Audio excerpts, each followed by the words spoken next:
What's up, guys? Today we are doing brakes because apparently I definitely have a problem. So my car sat for a while.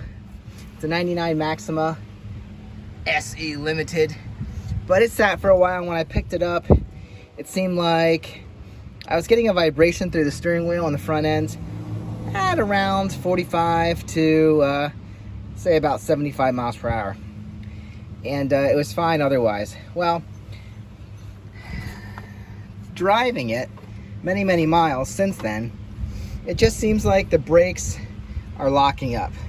Seems like it's dragging, it's making noise, and it just doesn't seem right. So I think, and I'm hoping, that this is related. So I did crack these free already, got my jack stand up, and I'm gonna go ahead and take this wheel off and maybe see what we're dealing with on the inside. I did get a new brake caliper. I think that's going to solve the problem and get us back on the road safely and in good shape. Yeah, if you're working on the same car I am, you need a 19mm socket there. And I tried getting my impact in there and it wasn't doing the job. So good old sturdy Craftsman ratchet with a hammer to hit it will hopefully help you free up your bolts holding the caliper on. So that's the first thing we need to do. And second thing we're going to need to do is clamp off this line, which is pretty hard. Don't know that that's even going to do anything. That's pretty hard. I don't know that I can clamp off my hose. So anyway, we're going to get these two bolts out and then get this off to see what we're dealing with. And here's our new one. It's always good to look at your new one to see what you're getting. I have new pads, so we'll just be throwing these on. Whether or not this is stuck on there, I'm guessing it probably is. It's probably not going back in because this is all corroded here, and that happens when they sit.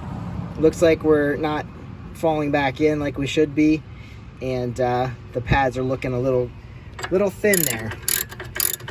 So I'm hoping this is our issue, and hopefully nothing else is the problem.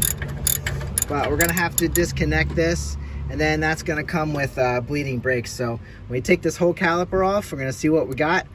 And then there's a bolt here. It's probably 10 or 12mm. You're just gonna pop that off. There's a new bolt in the kit right there. And then we're gonna run that back in so that this hose is hooked back up.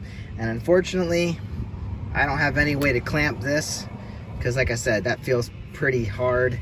Even if I'd clamp it, I might try. It probably won't take. And when we disconnect that, we're gonna lose some fluid. So right now, I can tell you this is definitely stuck on there. Just like with the motorcycles I deal with that have been sitting. Although I've been driving this thing, so that's great. Definitely gonna need a hammer to encourage. Yeah, that shouldn't be stuck like that. That is most likely probably our issue. Yeah, that's really on there. Be careful not to scratch up your rotor if you're reusing your rotor. We just want to get our caliper off of here, and it already looks terrible. So yeah, I'm guessing that's probably our issue. I should have probably broke this off while I was still mounted, but nonetheless, no problem. You can see where the brake hose attaches to the back. There's a little notch there.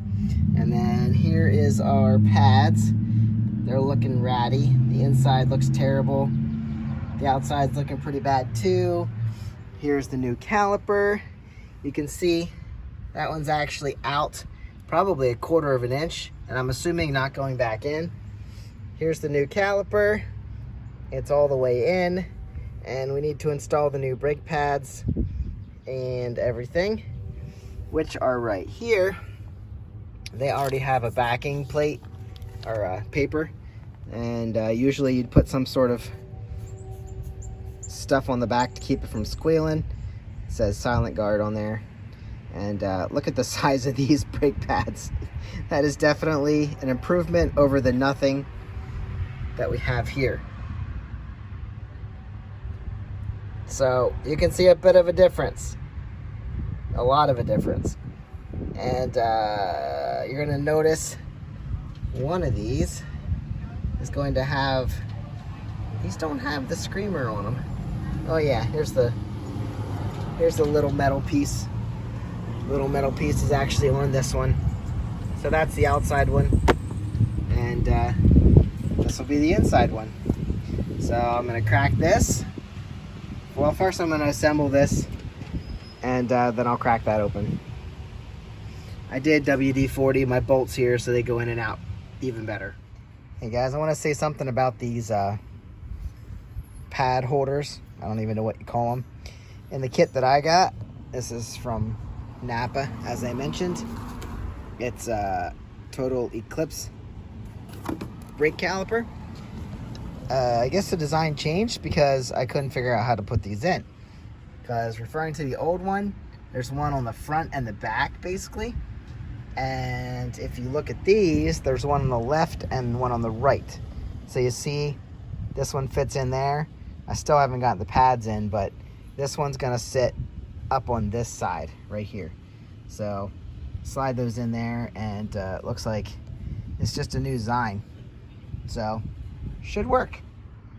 The hardest part of this whole thing was getting this pad in around the sliders here. You got to get this one in and pretty much keep it level so you can fit it past this edge. But anyway, finally got it in. I was starting to get stressed. But now all we need to do, this is a wide open space. It's nice because we would have had to push that piston back to make it wide open enough to fit these pads in. Here, let me show you. This is our old pad right here. And there's our new pad. It's at least double the size. So it wasn't shot, but it was getting real close. We're about to start yelling here with the screamer edge there. That's just junk. That's trash. So this is wide open, piston's completely back. All I need to do at this point is disconnect this line and pop the new one on, pull the new one out, and we'll investigate why that was doing it. I think this is the problem. If not, I'll be sad. And the rotor still looks decent. I'll have to check the inside too, but rotor still looks decent. That's what happens to your rotor when it rains. So anyway, finally got this set up. It's ready to go. So you're going to want to make sure that you install this line in the same orientation as the other one. And I had a little bit of a mishap, and I'll tell you why. The bolt on the end, well, the new bolt for the new banjo bolt for my brake line is an 11. It's not a 12. So the old one was a 12. The new one was 11. So when I went to tighten that down, it was 11. It wasn't tightening down. I just pulled the old one off, threw the old one on, and it turned out it wasn't a 12, so it was leaking until I grabbed an 11 and threw it on there. And so now she's good and not leaking at the moment. Everything seems to have stopped leaking. So just like that, we have a brand new brake caliper. Now that's going to fill up this piston. There's only one pot in there. So just like this one, there's only one pot. This right now, that's going to leak everywhere. So I need to go dump that out in a proper container. Here's the banjo bolt. If I tighten that down, it'll help it from leaking, but it won't stop it from leaking unless that hole is plugged. And that hole's not going to go down. It's going to come right up through the middle and out that hole. So that's going to need dumped anyway. And I'm pretty sure that was the problem the whole time. So now we have a brand new caliper and mounting bolts. Make sure you start both of them so they're lined up correctly, and then you can drive them down. Everything's locked down the wheel, and we are good to go. I did make kind of a mess, so I need to clean that up. But this is a core. This is gonna have to go back to my auto parts store. If I show you this thing, I'll go dump it out first, and then I'll show you. Like I said, I already did. It looks like our piston was not retracting, and I don't really like brakes because you push them out with fluid, and then their job is to go back on their own when you release the brake pedal. It just doesn't make sense to me. Like, shouldn't they go in and out automatically?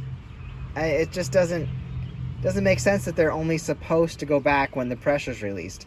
Anyway, here's your inside brake pad. That has definitely seen better days and is time for retirement. So both of those are bad. You're gonna have a crush washer here, which just fell over there. And that's gonna go, so your banjo bolt is gonna have a crush washer on the inside.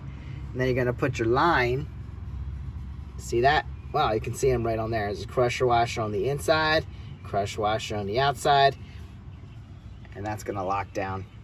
So I'm gonna grab that crush washer. Like I said, I need to go get rid of this fluid, clean everything up, put the wheel back on. I don't have anybody to help me to bleed these brakes out. So I gotta pump up the brakes a couple times, check the reservoir up top, make sure that is topped up, and hopefully there's not air in the system. There will be a little bit, but hopefully not a lot, and it'll work itself out. If not, I'll have to get somebody to help me bleed the brakes. If this was a motorcycle, I could do it myself.